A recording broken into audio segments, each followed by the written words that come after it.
तो दोस्तों गुरु के इन्वोकेशन के लिए अभी अत्यंत आवश्यक है कि हम अ, गुरु का ध्यान करें। गुरु के ध्यान के लिए सबसे ज़रूरी ये है कि हम गुरुदेव से प्रेम पूर्वक या प्रार्थना करें कि हे गुरुदेव, मैं साधना करने जा रहा हूँ। कृपा कर आप मेरी साधना के दौरान आप यहाँ पर मौजूद हों और मेरी सहायता करें एवं मेरी रक्षा करें। दोस्तों, ध्यान देने वाली बात यह है कि यह मंत्र इतना ज़रूरी नहीं है जितना ज़रूरी हमारा भाव है। गुरु के प्रति हमें शरणागत भाव रखना पड़ेगा दोस्तों।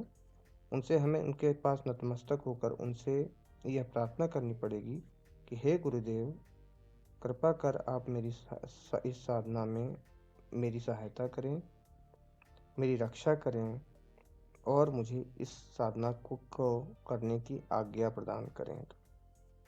दोस्तों, जब इस 3 चीज़ों की माँग आप गुरुदेव से करते हैं, उनसे प्रार्थना करते हैं भावपूर्वक, तो दोस्तों आपकी सफलता 50% यहीं निर्धारित हो जाती है।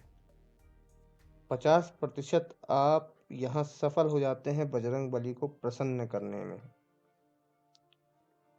क्योंकि भगवान भी गुरु के स्थान को समझते हैं और गुरु की कृपा मिलते ही भगवान दोगुना फल प्रदान करते हैं दोस्तों।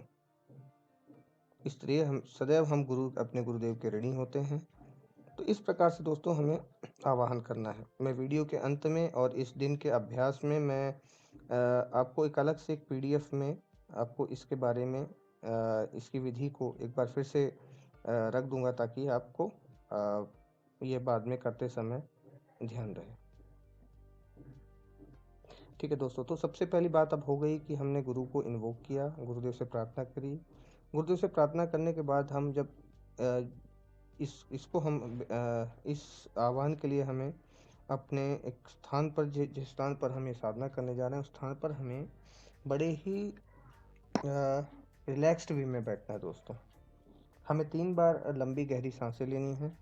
हमें गुरुदेव से प्रार्थना करनी है और प्रार्थना करने के साथ साथ दोस्तों ये बहुत ज़रूरी है कि हमें उनका विजुअलाइजेशन हमें आँख बंद करके अपने गुरु के चित्र, अपने गुरु का चेहरा उसे हमें इमेजिन करना है। देखना है कि हमारे गुरुदेव से हम जब प्रार्थना करें तो गुरुदेव खुश हो रहे हैं और अपने वरद हस्तों से, अपने हाथों से वो हमें कृपा प्रदान कर रहे हैं दोस्तों। जब आप इस तरीके का भाव उत्पन्न करते हैं तो गुरुदेव जो गुरु तत्व जो आपके अंदर है वो एक्टिव हो जाता है और आपकी पूर्णतः आपकी साधना में मदद करता है दोस्तों। यह एकदम सत्य बात मैं बता रहा हूँ दोस्तों आपको।